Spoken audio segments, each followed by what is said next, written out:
Welcome everybody to the May meeting of the Raleigh-Durham Cage Bird Society. Sorry for the technical difficulties. This is our first time trying to go live over Facebook.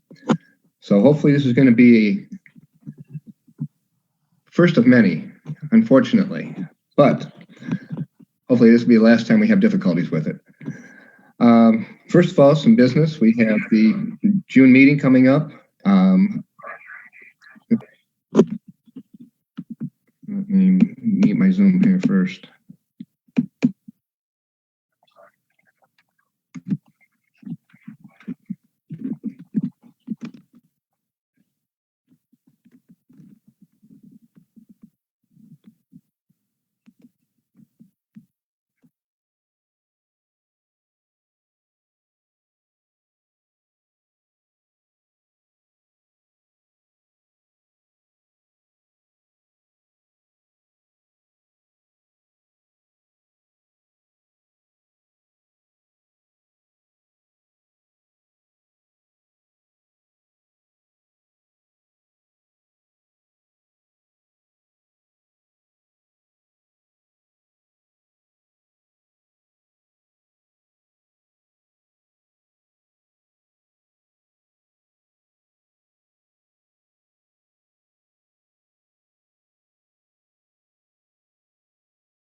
Is that better?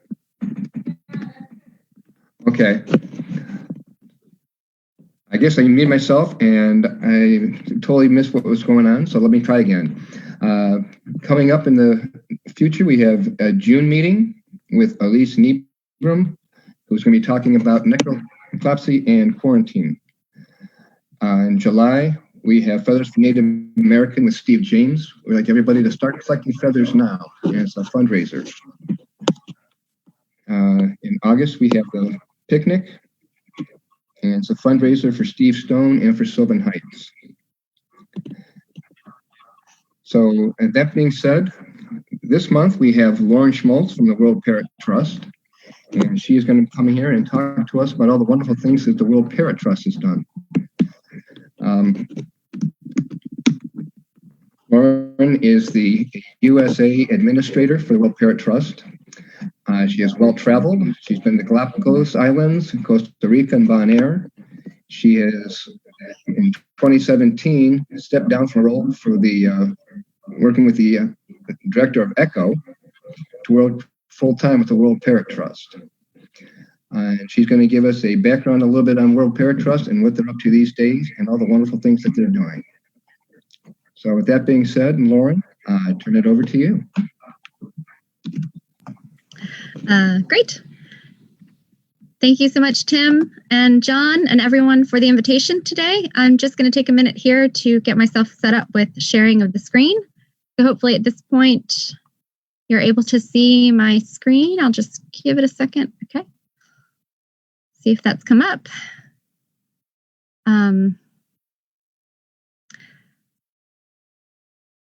Yes. Okay, great. I see my slides.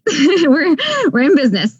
So yes, thank you again, Tim, for the introduction. My name is Lauren. I'm really glad to be here today and join everyone. I would have loved to have been there in person. I think Raleigh's a great area. I'm just 4 hours down the road in South Carolina.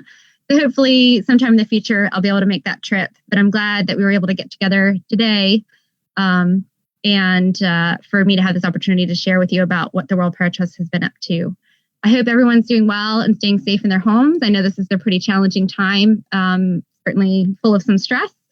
As a fun fact, I saw the quarantine bird quiz, and I would be the powerful owl with a little bit of magpie because my 3-year-old would otherwise be in daycare, but we've been keeping him home. So it's been fun. It's been interesting. A lot of my work day to day hasn't really changed because I am adjusted working from home, but in so many ways, as I'm sure you're all feeling, everything has also changed, even if it stays the same. A couple fun facts about Raleigh-Durham Cage Bird Society and your support of the World Parrot Trust. For those of you who may not have known, y'all have been members at least since 2002.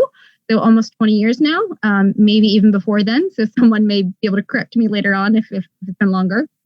And then over those years, the club has been generous to support us with over $4,000 in grants for some of our signature projects. So most notably, there was a grant in the past for work that we were doing on the golden conures, and then more recently also on the blue-throated macaws. And you'll probably hear reference to at least the blue-throated macaws in today's presentation. So Tim did a great job of kind of giving an introduction to me. As mentioned, I was on the Dutch Caribbean island of Bonaire for about 2.5 years as the director of ECHO. And then I moved back to Travelers Rest, South Carolina in 2017, where I took on the role of the administrator for the Royal Parrot Trust and have been really glad to be a part of this organization since then. So today we will be talking about, I'll do a very brief history of people and parrots. Many of you with birds in the home probably know this history already very well, but never hurts to do a refresher and hear about it again. And there are some things that have come up that I was like, wow, I didn't realize that. So that might be the same case for you as well. And then the majority of the presentation will be going over what we've been up to over the last couple of years. And I say we in that the World Parrot Trust works with in-country partners. So we secure funding or technical support or logistical support, and we identify people in country, or we send people to countries where we can support particular species of parrots. And so I'll be going over those, and I'll try to be very clear about what World Parrot Trust's role is in a particular project. And if it's ever unclear, then please do raise your hand and ask me, and I can clarify that for you. So starting with companion parrots. All parrots have come from wild birds. There's over 100 species now in captivity. Most of those these days are captive bred, but for those of you who may have a parrot that's 30 or 40 years old, chances are they were likely wild caught. We'll go over this in the history of bird trade, but between the 80s and 90s, millions of birds were being imported as captive pets. And nowadays it's more in the tens of thousands, but that's still a pretty substantial number when you think about it. In the US, as of 2017, about 20 million companion birds were in homes. Of those, a lot of them are parrots. And maybe not so much in the US, but certainly worldwide, what we find with parrots in homes is that there tends to be a lack of education and resources or sensitivity about just how demanding these birds can be as companion pets. And so oftentimes you see very unfortunate circumstances where the bird's not being well cared for. Perhaps it's in a cage that's too small, it's being fed an inappropriate diet, and it's either its personality is too great for the home setting it finds itself in. And so either they're having very reduced lifespans, or they're moving from home to home because people are just ill-equipped for caring for those birds. And so that's I'll go into it later, but that's part of our role, is to provide education about optimal companion bird care. And like I said, that's maybe less likely in the US than worldwide, particularly when it comes to diet and cage space, but certainly does still happen here. So if all companion birds have come from wild birds, let's take a look at those. And I would say that that's really where the focus of the World Parrot Trust work has been. We're not a rescue. We're not a sanctuary. I don't have parrots in the home. Actually, all of my work has been with parrots in the wild. Worldwide, there's about 400 species of parrots, and about a third of those are under some kind of threat. So that's ranging from being vulnerable, like the yellow-shouldered Amazon parrots, or being critically endangered, like the blue-throated macaws. Why is that parrots are threatened? The principal reasons are going to be bird trade, habitat destruction and loss, hunting and persecution, and introduced species. And in the following slides, what I'll do is go through examples of those.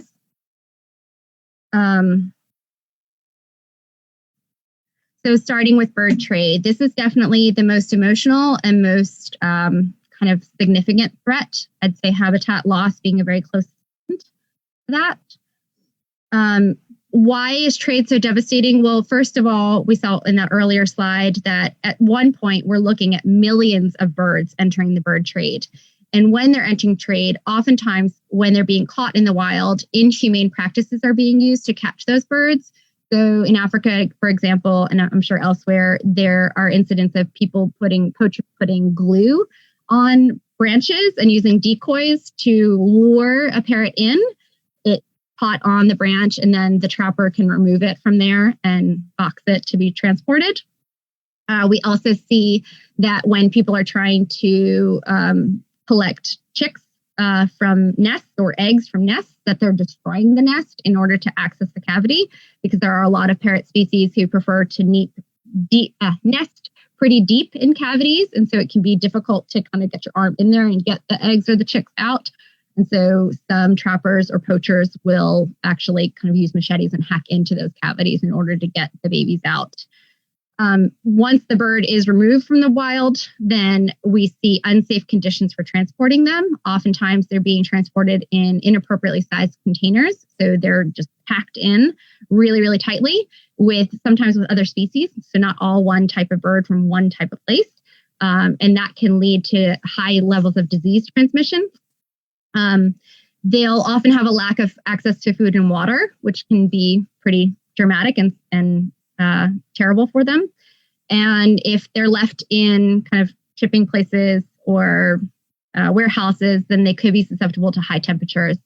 And so basically these unsafe conditions lead to high rates of mortality. So from point A, where the bird is trapped in the wild, to point C, when the bird ends up in a market or a pet store or a home, there may have been, any number of parrots that were lost along that route in order to get the bird into that companion, that captive circumstance.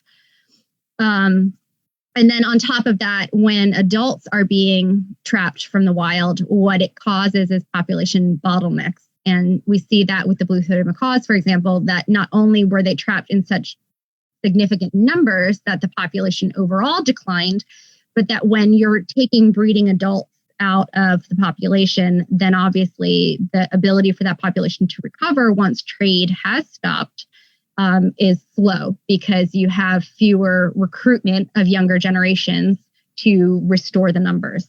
And so that's an issue that we need to confront as well. So going over the history of trade in the wild, and this slide is a little bit off. So I kind of went over this already. Between the 70s to the early 90s, we were seeing massive numbers of birds being imported, so in the millions. This was considered unsustainable to the point where certain species began to vanish from forests, and otherwise intact forests, so you knew it wasn't habitat loss, were going silent because the birds had been removed. And so some species have been completely lost in the wild, like the Spix's macaw. And then some are just so dramatically reduced that recovery is going to be very slow, if at all. And in those cases, like with the blue-throated macaw, we have to look at alternatives for helping give that population a boost, because it's unlikely it's going to be able to recover on its own. And I can go into that a little bit more in detail later on. So and that was why the World Parrot Trust formed, right? That Mike Reynolds, our founder, he was, I want to say he was a breeder. Sorry, I should know this. He started Paradise Park, which was it's a bird and wildlife zoo in the UK. And then in 1989, he started World Parrot Trust in order to confront the issues that he was seeing happening to parrots in the wild. So he's an enthusiast like many of us, and wanted to do something about what he saw as a significant issue for wild parrots. So the World Parrot Trust, along with over 230 other organizations in the mid-2000s, did a petition, lobbied against the governments in the European Union to ban import of wild birds. And that passed in 2005. And when the EU placed a ban on the import of wild birds, that led to about over a 90% reduction in the trade of birds at that time. So since that time, we're seeing that most birds are being bred in captivity. There is still legal trade. And as the World Parrot Trust, we would like to see a stop of all trade of parrots we're able to track legal trade, obviously better than we can track illegal trade. We know illegal trade continues, and we use what resources we have available to us, such as tracking social media, such as tracking shipping containers, to identify where that is still occurring as well. And then do what we can to work with the governments, inform the governments to try and put a stop to that. So CITES was formed in 1975. Since that year, around 12 million birds have been reported in international trade. 62% of those birds were reported as wild sourced or unknown. And if it's an unknown origin, we can assume that they were probably wild caught as well. Looking at the most recent example of where there's been an international response to the trade of a species, we can look at the African greys, which in 2017 were uplisted to Appendix 1. Between 1975 and 2013, 1.3 million African greys were reported in legal trade.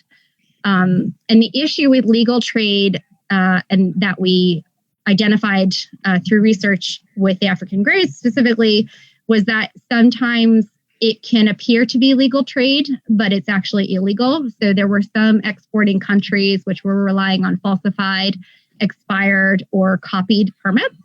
Or in some cases, there are people who are shipping out another species and claiming it's a legally traded species. So the example here being, there were people who were shipping out Timna gray parrots that had been taken from another country, exporting them through a different country and claiming them as African greys. And because the export officials couldn't differentiate between the species, they would allow the shipments to proceed because they didn't recognize them as being illegal.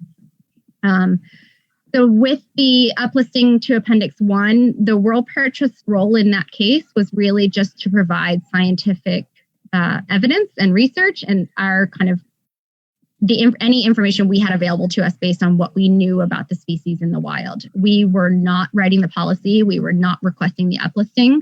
That was actually pioneered or kind of headed up by range state countries like Nigeria, where they recognized that trade in African greys had become, in their view, unsustainable, and they wanted to see a change happen.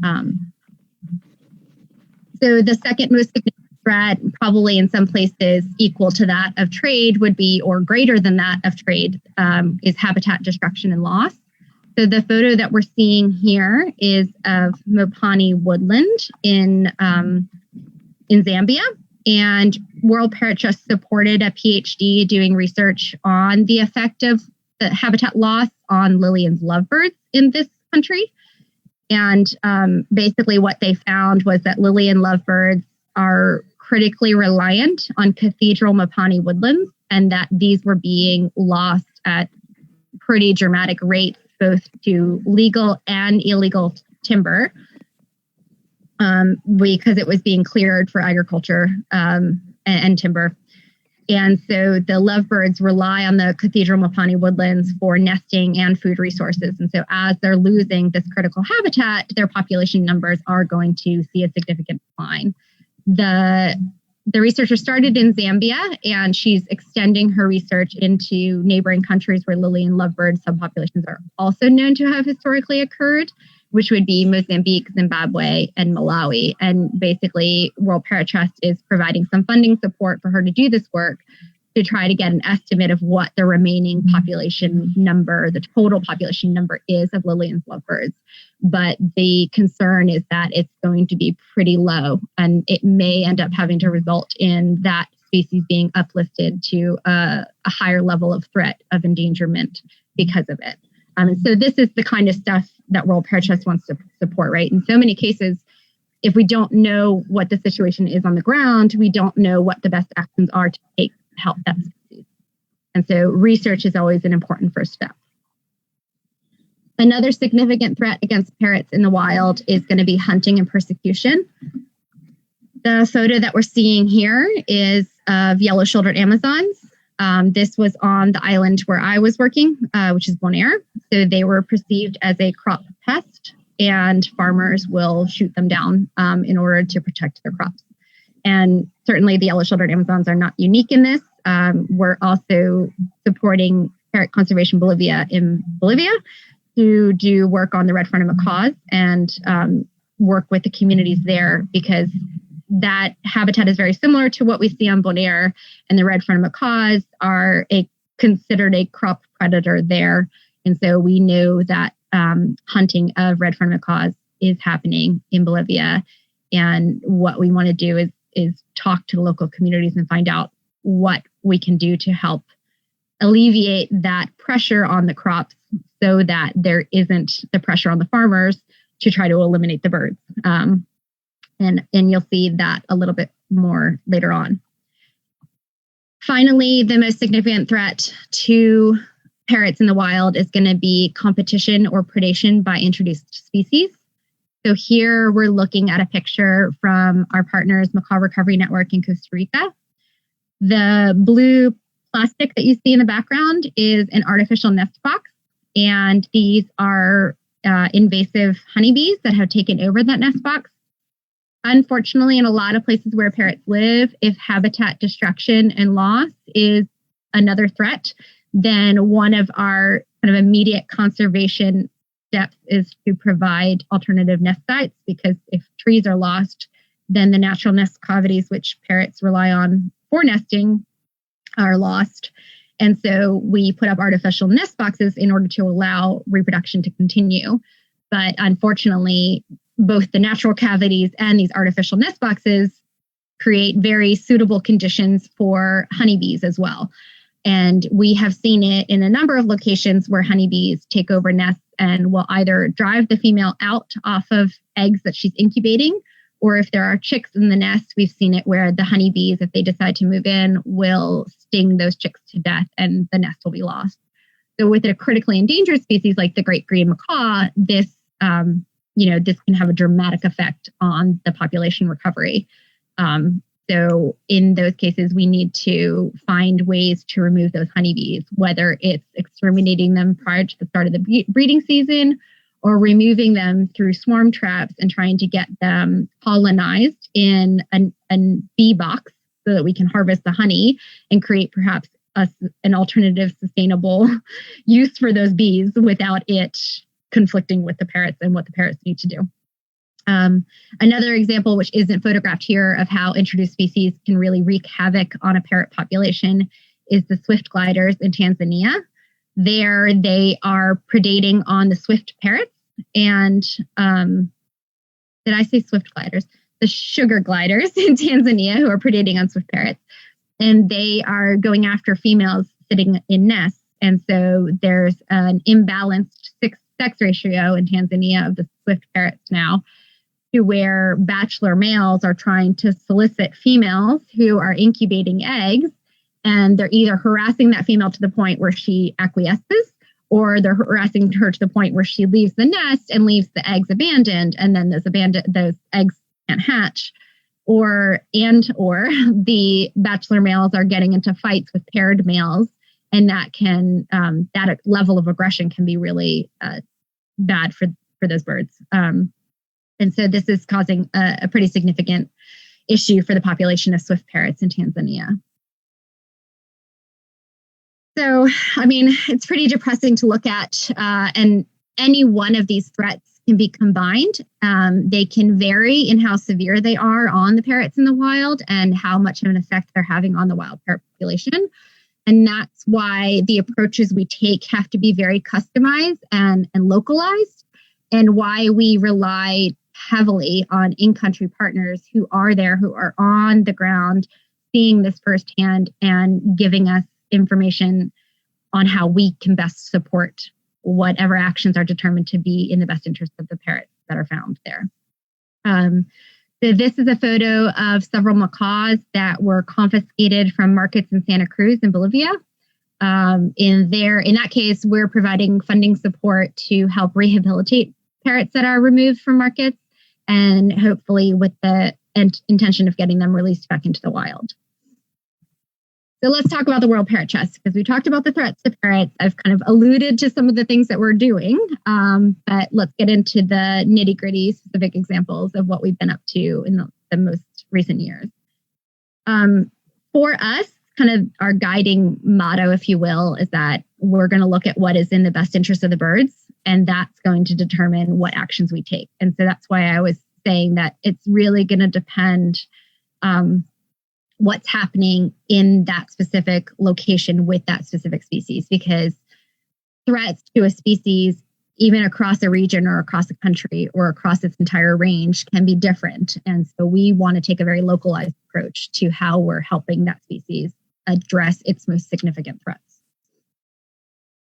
So our work can be compartmentalized into 5 broad categories. These would be research and conservation, habitat protection and restoration, stopping of wildlife trade, education and awareness, and welfare.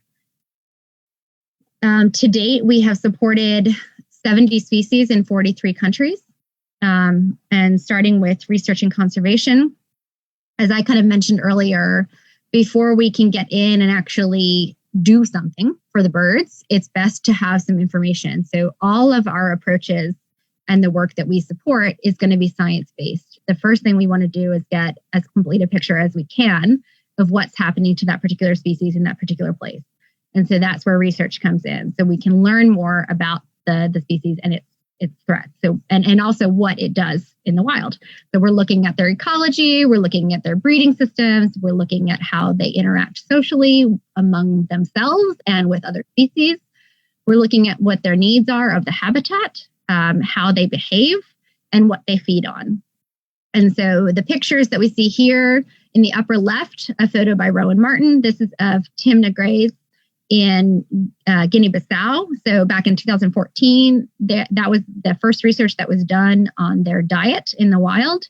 And, it was just amazing, the diversity that diet was. And so now our work on Timnas has shifted over to Sierra Leone, and we've got some exciting work going on there, or projected for the coming years, where we'll be supporting a PhD student and some in-country researchers, biologists, who will be looking at the habitat needs of the Timnas in Sierra Leone, because while you would think that they would rely on a particular type of forest, we're actually finding that the population is mostly occurring within this mangrove coastal area.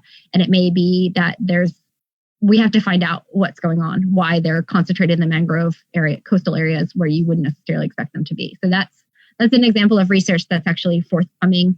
We're in the process of trying to secure some funding support for that research to go on. In the middle is the yellow-naped Amazon. So here we're supporting a geneticist at New Mexico State University who's doing analyses both of wild subpopulations and captive populations to look at the genetic makeup of yellow-naped Amazons, so that we can look at relatedness between wild populations and captive populations, and also kind of get a complete picture of what's happening there. And to the far right is the Lillian's lovebirds. So there, the research was on their habitat needs and finding out just how limited their natural habitat is at this time. On the lower left is a photo from our partners Ara Manzanillo in Costa Rica. This is a trap camera or a field camera in an artificial nest box. This is a photo of a great green macaw feeding chicks. So here we're looking at breeding resources and needs. And so basically, Ara Manzanillo has set up several artificial nest boxes. In this case, they were doing more, I would say, monitoring of the nest. But in having cameras set up, they were able to identify there was a natural nest cavity. It was an artificial nest cavity, which was oriented in such a way that when strong winds blew and rain came in, the chicks were getting partially inundated with water. And so by monitoring and researching what was happening with the breeding during the breeding season, the biologist at Ara Manzanillo was able to correct for the positioning of the artificial nest box there and reorient it in a way that the chicks were able to thrive in that particular nest cavity. So there, World Parrot Trust is supporting that partner by either securing funding support or securing equipment support like the trap cameras so that they can do this kind of work. So ongoing with research, I would include monitoring as a part of that. In so many places where we're lending our support, population monitoring and nest monitoring is critical to know what the trend is with the population. So the top picture there is the yellow-shouldered Amazons. This is what I'm most closely familiar with. Every year we would have an annual roost count. So we being ECHO at that time, and we, the World Parrot Trust, support scientific, technical experience and suggestions to partners like ECHO. We ECHO, sorry, would get citizens to volunteer for one day, and we would spread them out to all the roosts that we had pre-identified as being active. And then, 5:30 in the morning, everybody's positioning themselves at these high observation points to wait for the parrots to wake up and fly off. And when they fly off, we count them one by one as best we can. And then that would give ECHO a minimum population estimate each year. And so by doing that every single year, we can track what's happening with that particular population of Bonaire. And for the yellow-shouldered Amazons on Bonaire, it's been very promising, very kind of optimistic, or positive that trend line is going up. So back in the 80s, that their population was numbering about 350, and now we're estimating somewhere between 1,000 and 1,200 as a minimum.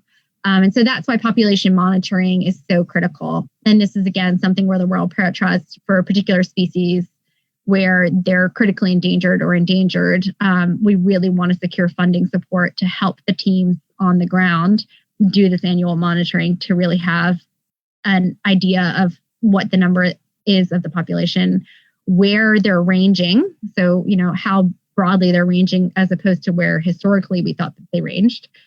And then identifying, what potential threats are within that area where we're finding that population. The lower left-hand corner, this is our Partners Macaw Recovery Network in Costa Rica. They're doing an annual census of the great green macaws.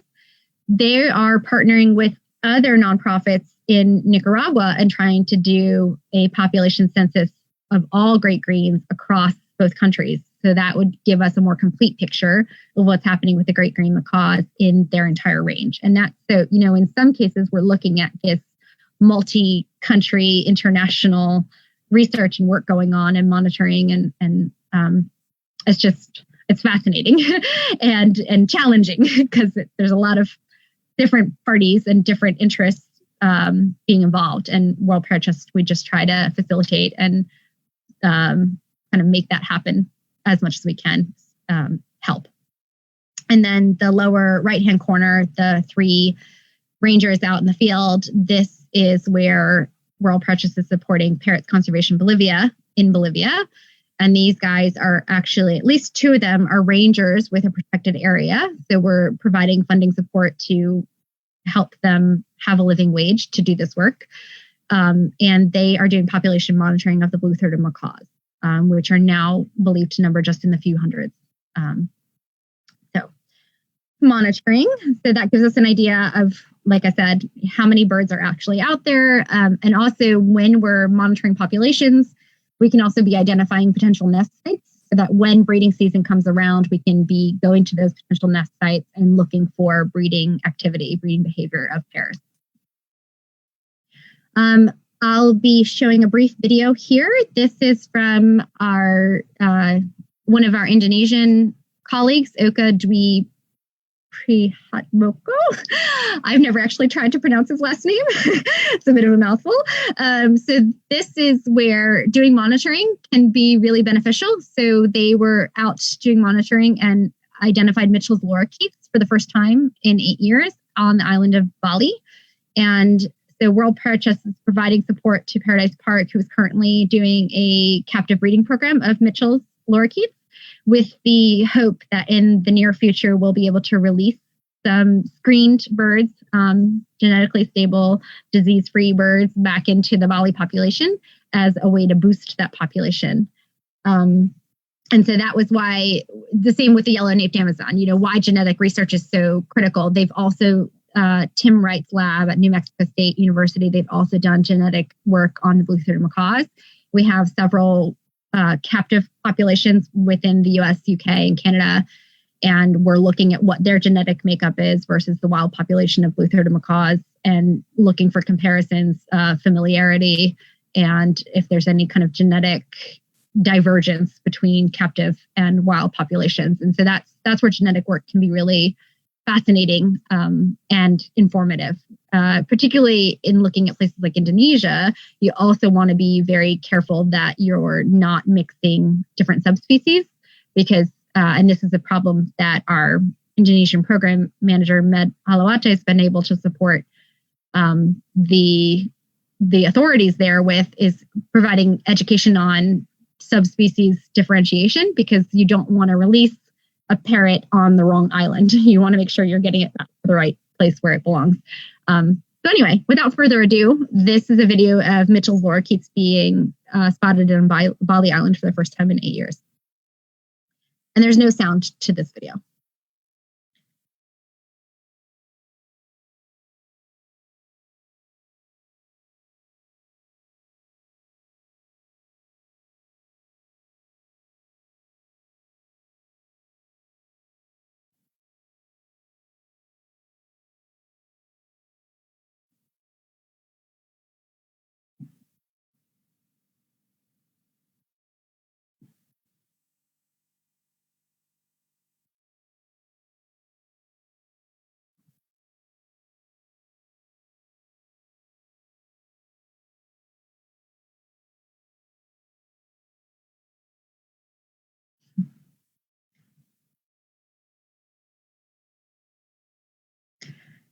The reason we thought that Mitchells were declining and that the idea was brought up to do some captive breeding for reintroduction was that we were also tracking the markets where we'd known that they had been traded.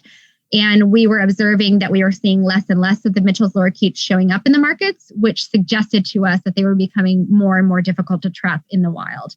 And that was where, and that's been happening since the 2010s. So this is, again, Med Alawate with OCA's work has helped identify the fact that their population was declining through observations, monitoring, and social studies. So like going out to the wet markets and looking for those parrots.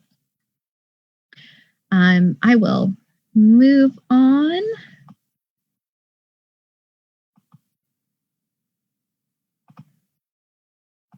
So the research we do informs our conservation actions, and we want to take direct conservation actions that are most appropriate for the threats we're identifying for a particular species.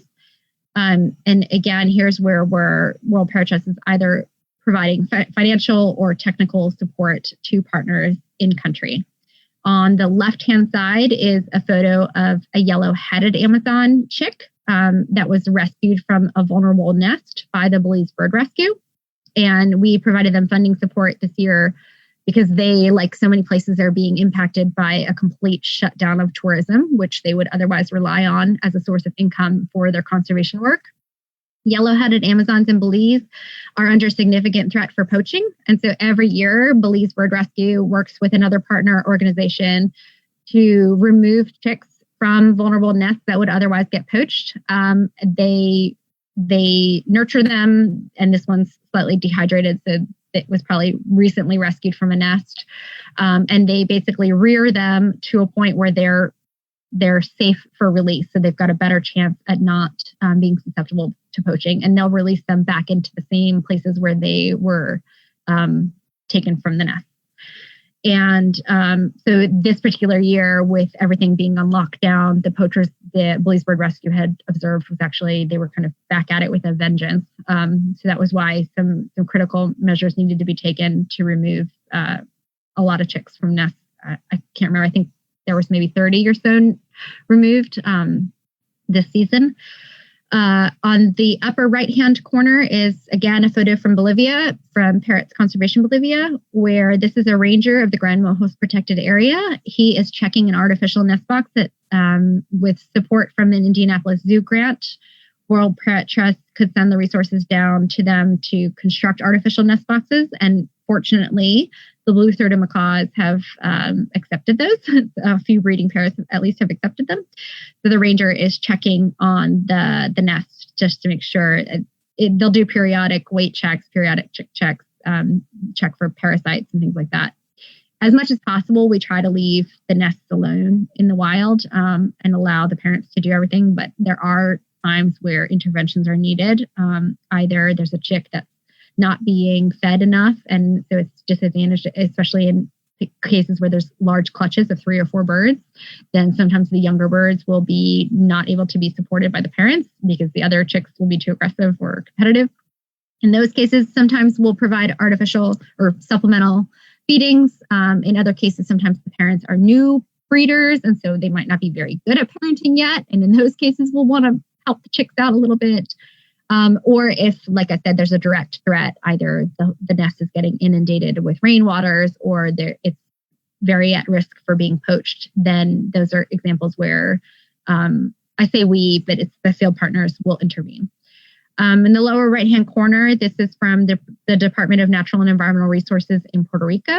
They are working on the Puerto Rican Amazon, and World Parrot Trust supports them with equipment, with skills exchange. So we've sent partners, we've funded partners from Honduras to go over to Puerto Rico and vice versa to share like climbing skills and information and suggestions. They're doing really cool stuff where they're also helping the chicks in the nest, and they're doing some captive breeding where they're fostering captive bred chicks into wild nests so that they are able to get more chicks fledged into the wild population each year. It's pretty fascinating stuff, and that's the first place where I've heard of that happening, but it seems to be doing pretty well for them.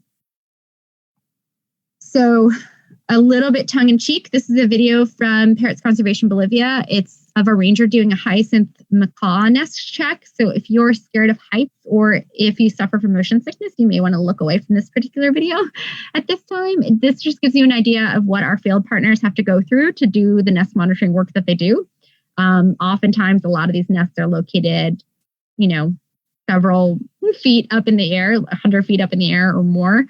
So it's definitely not for the faint-hearted. In Bolivia, I've seen videos where they're in the field and there's just hundreds of mosquitoes swarming around them. So definitely the people that World Parrot Trust supports in country are really dedicated to looking out for these parrots. And we want to do everything we can to help make their work possible.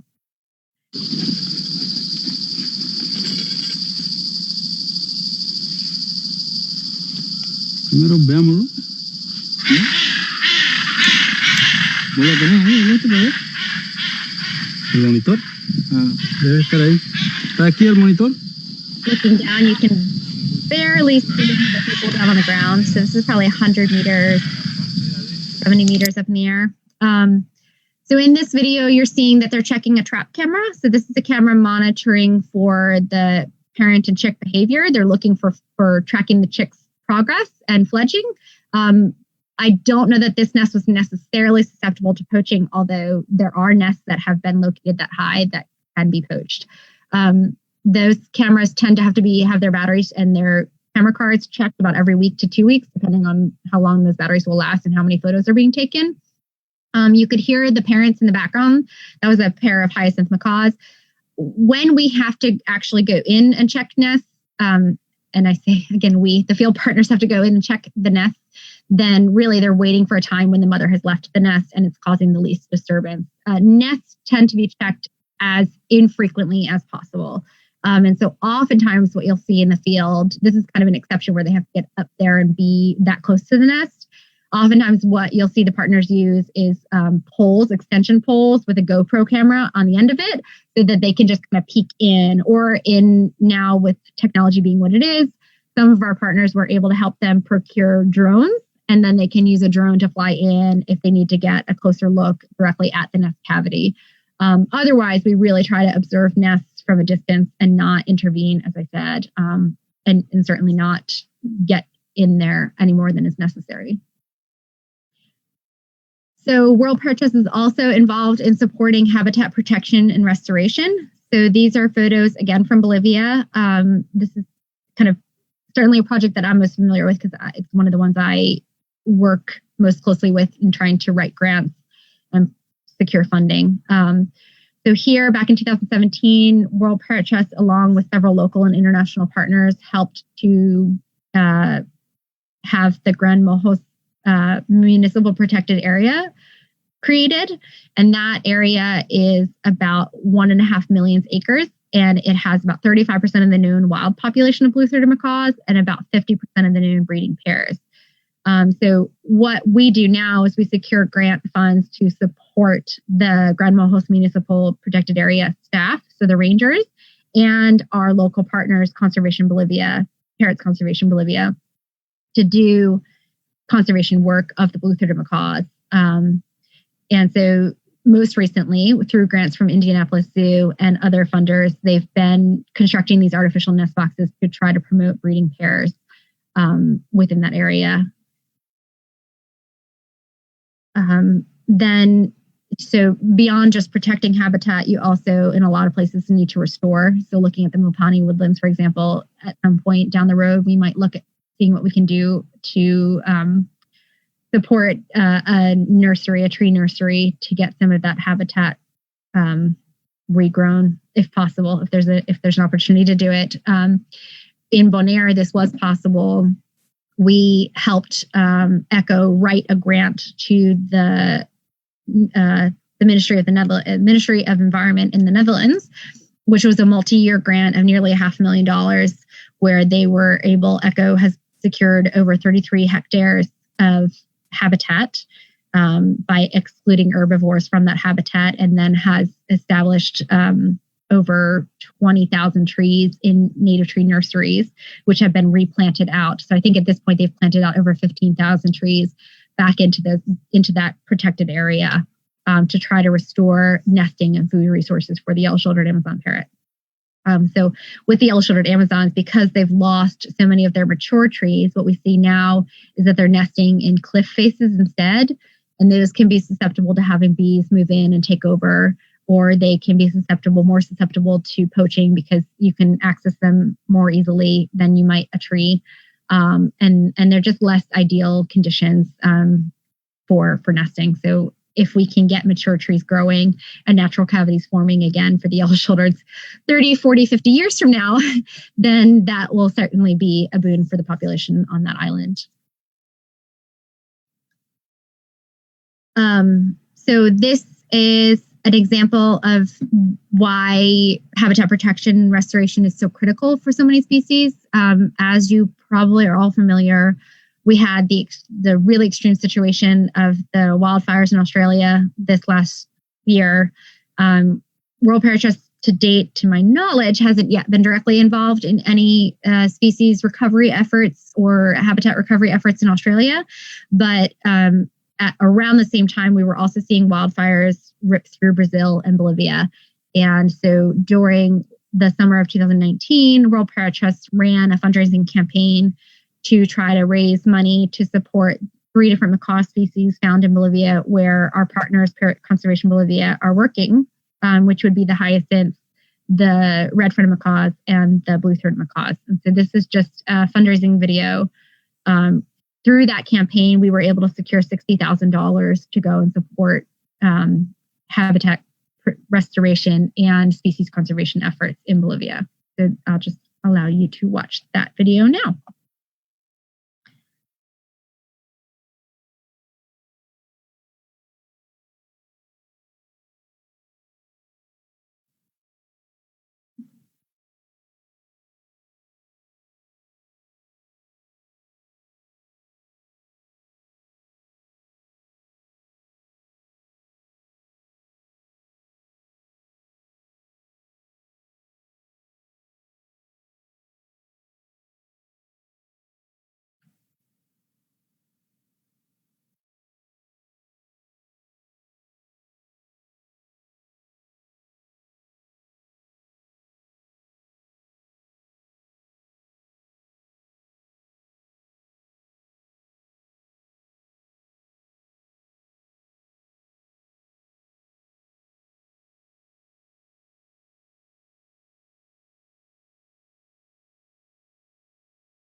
So after research and conservation and habitat restoration and protection, we're looking at what we can do to stop wildlife trade. That relies on being able to conduct more research into what is the mechanism of trade, what are the routes of trade, and where can we create stops in that, whether that's by informing governments so that they can create better legislation, or whether it's training people on the front line. So the what are they called?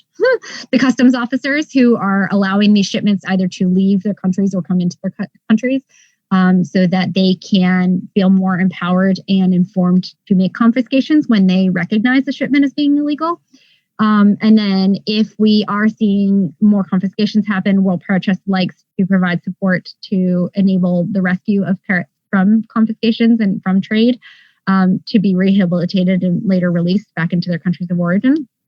And then ultimately, we also want to do what we can do and to support education and awareness in countries so that people who cohabitate with parrots will know what the laws of their country are and what the importance of the parrots in their country are, so that perhaps there will be a change in perception, a change in sensitivity towards any trade, especially illegal trade that's happening, so that communities can better enforce the protection of the species that are found where they live. An easy example I can give you is that on Bonaire, local Bonaireans who we know, who ECHO is friendly with, that used to be poachers decades ago, now recognize how important the yellow-shouldered Amazon parrots are for Bonaire. And so they actually report on nests where they suspect poaching to happen. So they're actually reporting on other poaching activity because these former poachers have had a change in perception about the species and about what removing species from nests, removing the parrots from the nest does for the rest of the nature and for the island in general. So when we can see that shift in perspective and that shift in valuation towards these parrots, then we know that it's going to be what's in the best interest of the birds, right? The best thing is for them to stay where they live, where they're found in the wild. So looking at kind of closer examples of this, when we're looking at enforcement and confiscation, World Parrot Trust was one of several partners. This is at the end of 2018 to go to Angola, along with the Ministry of Environment of Angola, the International Environmental Law Project, the United States Fish and Wildlife Service, and Wildlife Impact. These were all collaborators on a training program for enforcement officers to not only recognize what an African gray looks like, but also how to recognize that the threats to that species and how to provide immediate care. So enforcement officers on the front line, even if they perhaps recognize an illegal shipment, might not always feel empowered to intervene, because if you're an enforcement officer and customs officer, and all of a sudden you've got 100 birds on your hands, like the welfare of those birds becomes your responsibility. And so this was kind of a case study in Angola, and something that our Africa program director, along with several other nonprofit partners, is hoping to be able to do in other places where African grays are found, to train officers and provide them with capacity building knowledge and kind of immediate care experience, so that they do feel able to safely and successfully intervene when illegal shipments are identified, so that those parrots can be rescued from the trade and hopefully rehabilitated for release. Looking at rescue, rehabilitation, and release, on the far left is a photo from Elaine Henley. Just last summer, she organized a tour called Shades of Gray, where they went back to Uganda. And this bird is a banded bird. If you look very closely, you should be able to see the ring on the lifted foot, who she nicknamed Mashinde, which means survivor. So this was a parrot that was among a group of parrots who had been released back in 2011 in Uganda. And this was kind of one of the first, I guess the people at that particular eco lodge had been seeing these birds quite some time, but this was a great photo where we found that they're surviving and thriving, even 8 years later. And so that's exactly what we want to see, right? That parrots are able to be rehabilitated and released back into, if not exactly where they came from, as close to, a range location or an origin for that particular species. On the upper right-hand corner, these are chattering lories and an eclectus that were confiscated from trade. And after being identified down to subspecies and disease screened, they were cleared for release. This just happened earlier this year, so around February in 2020, they were released back into Morotai Island in Indonesia. So Med Alawate has been doing something very similar to what the partners were doing in Angola, where he's been working with enforcement officers and governments and rangers to identify subspecies, identify basic welfare standards, help design and build appropriate sized cages, both for holding the birds while they're rehabilitating, and also to transport them and release them to islands where they belong. And then in the lower right-hand corner, this is again from Belize Bird Rescue, and it's a release of an Amazon there. So they're doing similar, where they're providing rehabilitation resources and facilities for parrots to later be released back into the wild. So to enable this work to happen, World Parrot Trust's role is often with securing funds, also to provide technical information. So we provide designs for these release aviaries where they're very easy to build and also kind of deconstruct so that they can be moved into remote locations in the field where it's most appropriate to release birds. So that's one example of what we also provide information on, appropriate diets, feeding strategies, rehabilitation strategies. So all the partners will vary in what they feel is most appropriate for the particular species that they're caring for to be released back into the wild. But this can, range from being very hands-on, where they're hand feeding chicks and rearing them and then kind of preparing them like for a soft release, or it can be more extreme where it's completely hands-off and the parrots are even being like scared by people so that they have this negative association with humans before they're being released. So that, again, World Parrot Trust can provide our diversity and depth of knowledge and experience from what we observe going on around the world for different species of parrots. But at the end of the day, what we're providing, is mostly funding support to these people in country to do the work that they do. And they're going to be best suited to know what's best in that particular circumstance. And we can just guide it the best we can based on our experiences and our knowledge. So as far as rescuing and releasing birds, this has all kind of fallen under this campaign that we launched in 2009. So it's just over a decade now, called the Fly Free program, where this is kind of the catch-all for funding. And then we use the Fly Free funds as needed in emergency interventions. So if somebody calls us from somewhere, say it's Peru, that happened last year, where they've just confiscated hundreds of birds and they need funds right away to feed those birds as the birds are being rehabilitated for release, then we can go to this program and release some funding support for them to do that, or whatever the need might be, whether it's food, whether it's aviaries, whether it's bands, so that they can track the birds once they've been released, or whether it's salary support. Those are all examples of how World Parrot Trust gets involved in work that's being done on behalf of wild parrots. So what's following are 3 different video examples of work we've been involved in. The first is a group of 50 African greys. They were confiscated in the countries of Hungary and Bulgaria several years ago. And finally, just last year, they were able to be relocated to a rescue facility that, with support from a generous donor, World Parrot Trust has designed and built in the UK, called the Kiwa Center. And so these 50 greys are being rehabilitated with the hope of returning them back to their home ranges at some point in the future. So it's very important to make clear that these birds do not belong to the World Parrot Trust. They still pertain to the countries that confiscated them.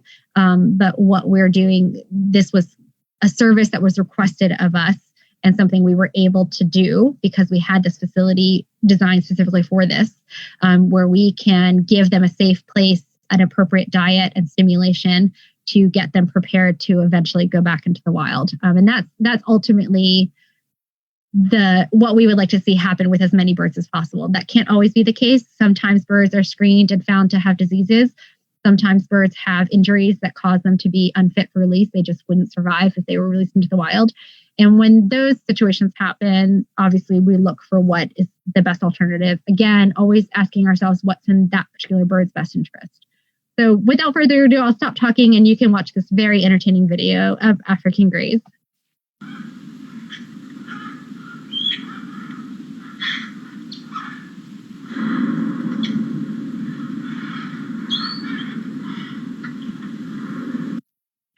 I stopped it. I'm sorry. It gets better.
Next, we have a video that was shared with us by Parrot Conservation Bolivia. Again, World Parrot Trust supported Parrot Conservation Bolivia and the local government in Santa Cruz with funding to have transport cages and food provided to these blue and gold macaws before they were released. And this happened in the end of last year, December 2019.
So anywhere where we can get high-level, high-ranking government officials supportive of rescuing parrots from trade or protecting parrots in the wild, the better, because we see that has a much greater impact on the work that our partners in the field are able to do.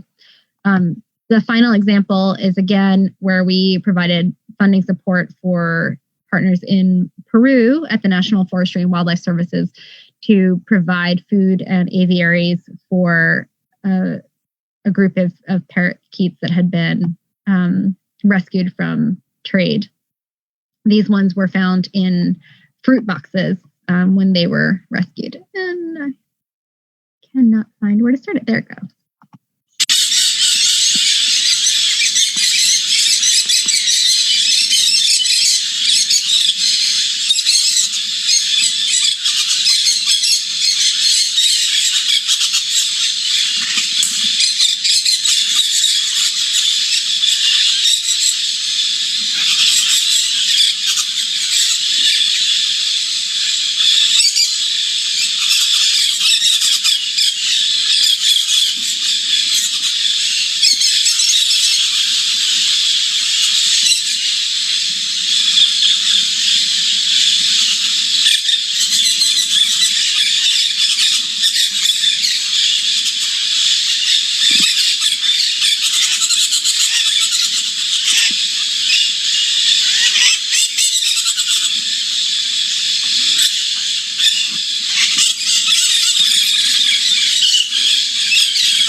you can see that the methods of release obviously vary very much from location to location, whether they're kind of heavily attended and publicized and there's a lot of fanfare and kind of formality around it, or whether it's just something deep in a remote jungle and the objective is simply to get the birds back out into the wild. Different strategies can apply and be best suited for different situations. And our role really is just to provide our support and suggestions as to what might work best in a given scenario.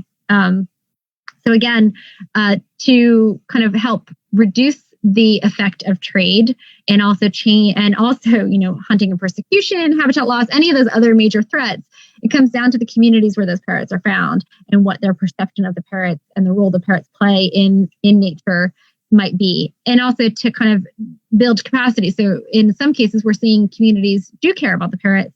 They do want to, look out for the birds, but they might not have the resources, the education, the funding, to make a difference, to directly impact and affect and protect the species. And so in those cases, we also want to do what we can to develop alternative livelihoods like ecotourism or developing, future generations of bird guides or conservation biologists, whatever we can do, whatever the needs of a particular community are to help make a difference in the lives of the parrots that are found there. So here again, on the upper left-hand corner, we've got Macaw Recovery Network in Costa Rica. They're working on two different species of macaws. They're helping the scarlet macaws and also the great green macaws. So what we're seeing in the background there is education about the great green macaws. I think she's holding an egg up, maybe a dummy egg, to talk to the classes about the species. And then in the lower left-hand corner, we've got two students in Honduras at our partners, Macaw Mountain and Bird Park and Nature Reserve. And they've just recently launched a nonprofit called Pro Alas, where they're helping school groups come and visit the bird park to learn about the scarlet macaws, which is the national bird of Honduras, and also other species that are found within the Honduran wildlife. Macaw Mountain and their NGO, their associated NGO, Pro Alas, is also doing a lot of release work of scarlet macaws into the Capon Valley. And so, again, education is really important there around releases so that communities that are seeing parrots back in the wild for the first time, sometimes in decades, you want them to be sensitized to the fact that these birds are going to be back out there and what can they do to kind of give the birds the best chance of success. In the past, kids used to shoot BB pellets at the parrots as they were flying by because that was entertaining. But, now they're going through these education classes and they're knowing that these parrots are actually endangered and that they really need to be respected. And so our partners don't see that happening as often. Instead now kids and community members alike are getting really excited when the scarlet macaws fly by and they're reporting it back to Macaw Mountain, which really helps those partners know the whereabouts of the birds that they're releasing and how they're doing out in the community and in the wild. On the upper right-hand corner, this is back in Indonesia. In the back there, the tallest gentleman is Med, our Indonesia program manager. And he's going school by school and educating students about the yellow-crested cockatoo, because that's an endangered species there, and just trying to sensitize youth and future generations so that they care about these species in the wild and therefore may be less allured to activities such as habitat destruction or poaching. And obviously, if we give them an alternative, then a lot of people would prefer that alternative. So in this case, with Paradise Park, they're distributing bird guides and binoculars so that kids can get a chance to do bird watching and perhaps become, future guides for tourists that are coming into that area. On the lower right-hand corner, this is back on Bonaire. This is Echo, and they are teaching either junior rangers or students that are in the higher level tourism program about the parrots, the yellow-shouldered Amazons. So on Bonaire, there's two slightly similar looking. You guys would all laugh because you probably very clearly know the difference between these. But the yellow-shouldered Amazon parrot and the brown-throated parakeet, they're both green birds, medium-ish sized with a little bit of yellow-orange somewhere in their head area. So it's surprising, how many people on Bonaire don't recognize the difference. And admittedly, when I was first on Bonaire and not a parrot person, I didn't know the difference. So, that's an important part. It's just helping people identify, okay, this is the parrot that we're actually concerned about. That other parrot, yes, it's important, but it's not as threatened as this one. So, you could look at the example of the blue and golds versus the blue-throated macaws as well. Like if you're just looking at them flying overhead, somebody who's unfamiliar with the difference between the two species might not be able to recognize one from the other. So that's where education is really handy. So here, these students are being trained to identify the parrot, recognize the roosting behavior, and learning how to count them as they're leaving the roost. So they're going to participate in Echo's annual roost count. So education and awareness, those previous examples are when we're in situ, so in the country, working with the communities where the parrots are found. Of course, education and awareness is also important for all of us on the outside, general audiences and owners of companion birds, to know about what's happening with the wild parrots so that we can all kind of ask ourselves what we can do to help those parrots in the wild. So World Parrot Trust has a quarterly publication, which Raleigh-Durham Cage Bird Society receives as a member, called Citizen, where we're highlighting these conservation stories. We're also sharing companion bird tips and just other kind of encouraging news from the field and from the world about parrots in general. That publication is distributed in 6 languages. We also have our online resources. So we have over 1,500 pages of content on our website. I highly recommend, if you haven't been to the website, to go to parrots.org, check out the Learn tab. There's an encyclopedia there. There's, I think it's called Reference. I go to it all the time. I don't actually pay attention to what the tab is called, but there's just, so many interesting pages of content, not only about parrots in the wild, but about those commonly asked questions for our parrots in the home. And we have a number of experts that provide their advice and experience and feedback, to commonly asked questions. Then if you're not subscribed, you might consider becoming a subscriber of our monthly e-newsletter, which is called Flock Talk. So that goes straight to your email inbox every month. And same thing, features like kind of the most recent stories and interesting tidbits. There's often kind of questionnaires like trivia for species, so you can test your parrot knowledge. And finally, of course, who in this day and age isn't on social media?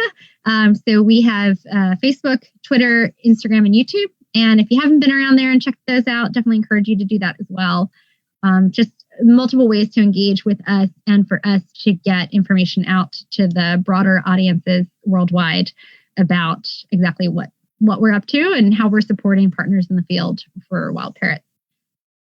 Finally, welfare is another issue of concern for us. As I mentioned, there's millions of birds in homes worldwide, over 20 million just in the US alone. We want to make sure that when a bird is in the home, it's being provided optimal care so that it's getting the best quality of life that it can. Because again, it's down to what's in the best interest of a bird. So we, again, through all of those resources I just mentioned, we're always providing information about what you can do to best serve the needs and interests of your parrot to help it have the best quality of life that it can have. We also offer our position statements. For example, a commonly asked question is, I feel really bad. I have my bird in the home now that I know about, how it got here and maybe I want to see it, or maybe it just seems really wild, and so I want to let it go back to the wild. Well, really, our position is that that's not necessarily in the best interest of the bird, particularly birds that have been captive bred. They've never known a day in the wild, so they would not survive. So we also try to have very clear lines about where we stand on certain issues that can be kind of hot topic or hot button issues, if you will. And that all of that information is also available on our website or in response to any questions you may have. You all are probably familiar with this quote from Emily Dickinson, but that hope is the thing with feathers. This is a picture of an echo parakeet. That was one of those kind of early on conservation success stories where they were brought from just a small number of birds into the hundreds over several years. And that was a project where Echo was lending its support. So you may ask yourself, having seen and learned everything you have, how can you support? Well, as being members of Raleigh-Durham Caged Bird Society, you are already members of the World Parrot Trust. So that is a great way to be helpful for parrots. And just by giving your birds loving homes is another great way to help parrots. I encourage you to come onto our website, come onto our Facebook page, learn as much as you can, as much as you want to about parrots. And through Facebook or through other venues or through Raleigh-Durham's grants, you can also help us raise funds so that we can send those funds where they're needed most to our partners in the field for the different conservation, research, and trade-related issues that they're confronting. So those are all the ways you can help just from where you are at home. And that brings us to the conclusion of my presentation, well over 30 minutes. But I invite any questions you may have at this time. And I guess, Tim, I'm sorry, a quick thank you slide. So we do what we do through funding support from our own partners and grantors. This is just a few of those. You'll see there's Disney Conservation Fund. They've been a year-over-year supporter. Tracy Aviary out in Utah, Indianapolis Zoo in Indiana. There's Natural Encounters Conservation Fund down in Florida, and many others, Folk Peterson, more than I can name, and more certainly than are listed here. But these are all grantors who have, with their substantial support of the World Parrot Trust, enabled all that work that I've just gone over with you and more. And so we're thankful for them because they help us do what we do. Yes.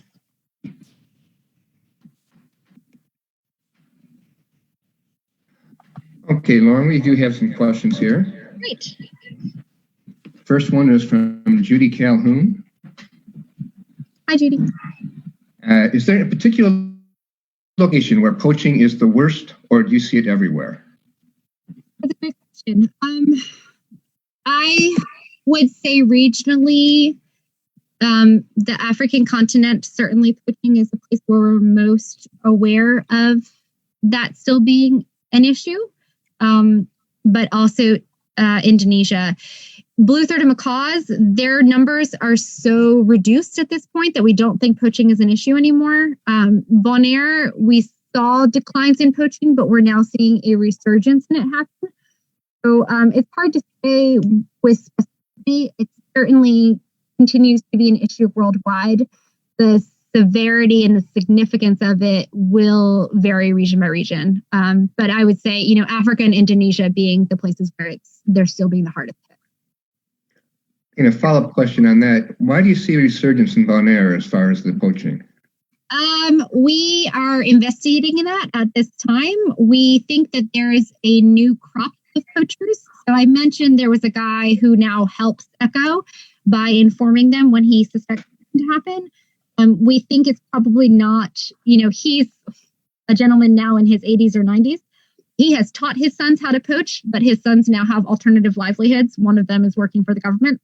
So they are not poaching. We think it's new residents on the island who are not Bonaireans. I don't want to point fingers because we don't have concrete information, but we suspect it's, kind of immigrants to Bonaire who are maybe harder hit, more economically struggling. And so some of these nests are quite easy to access. And that might be why. And it's not been well regulated. So on Bonaire, they have laws in place to protect parrots. But we're seeing that even when there's very flagrant violations of those laws, the government is not prosecuting those individuals. And so obviously the poachers they feel somewhat immune to any negative consequences for doing it. What we're trying to find out this year is whether they're sourcing those birds for local or international trade. So that's hopefully their breeding season is just about to start this month.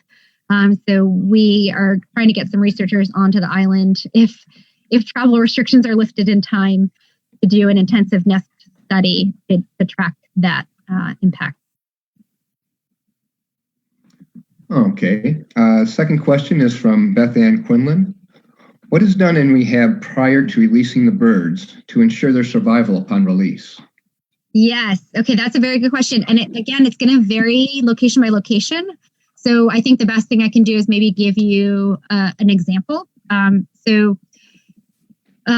depends. So the wild caught birds that have been confiscated from trade, they are going to, first, we're going to make sure that they're getting adequate nutrition and water and any medications they might need, depending on the health issues that we find them suffering from once they've been rescued from trade. And then we're going to teach them what wild fruits and food look like, because in some cases, it's been a while since they've had access to that. So we want to make sure that they're familiar with what's going to be available to them in their release location. When possible and when we think it's appropriate, we will do disease screening to make sure that they are not introducing something into the wild population that could be devastating to that population, because that would be definitely counter to what we're hoping to achieve. And then finally, we'll make sure that they're fit for release, so that they've got the flight capabilities and that they're familiar with their surroundings prior to release. In most cases, we're going to be banding those birds and wanting to have some kind of mechanism in place and teams in place to do monitoring after the birds have been released, so we can see how well they're doing following release. That's not always possible. That's going to depend on funding, and that's going to depend on human resource availability.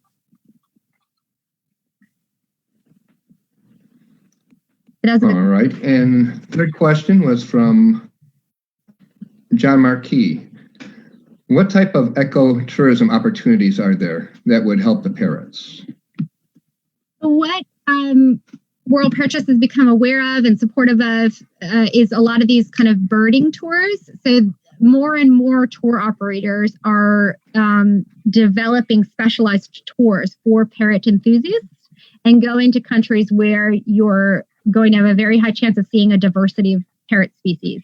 So that's Bolivia, Brazil, Argentina, and then of course countries in Africa. And so that would be probably the most significant form of ecotourism for an international audience. In Bolivia, what Parrot Conservation Bolivia is trying to do is work with the local community to develop infrastructure in those communities, whether they're homestays, whether they're restaurants, whether they're bird guides, so that actually Bolivian tourists, so there's people who live in the cities that are just a few miles away from the more remote agricultural locations where the parrots are found. And those people have probably never seen a parrot in the wild, even though they're from the same country where the parrot is found. They're from the same, they call them departments. We would probably call them a state. And they've never seen a parrot in the wild. And so it's not just about getting international tourists into points of origin, but also local people to see that and experience that. Okay, and a question from Joyce Doherty. Yeah. Where are the poachers sending the birds? So, as I mentioned, in mid-2000s, the EU put a ban on importing wild birds. The US has similar bans in place for bringing in wild birds, but we do still see importations being permitted into some parts of Asia and Indonesia. There's a lot of regional trade happening because a lot of it is still legal. And then I want to say the region, outside of Europe, those kind of independent states that are outside of Europe, there's still some trade permitted there. Okay, and Turkey. From Laura Marquis. Yes. Do you ever have parrots who don't want to return to the wild?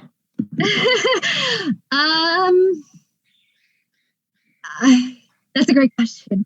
I guess from personal experience in Bonaire, we had some birds that they were found to be illegally in homes. Depending on how long they'd been in those homes and how habituated to people and the easy life they'd become accustomed. When we've released them, they've definitely decided to stick around the area longer than a bird that was maybe just kind of dinged with a car and was very wild and wanted nothing to do go back to the wild. So there's certainly some hesitation with some birds, depending on how long they've been being cared for and being kind of tamed by people. But that's just a personal example of where that's maybe been a hesitation.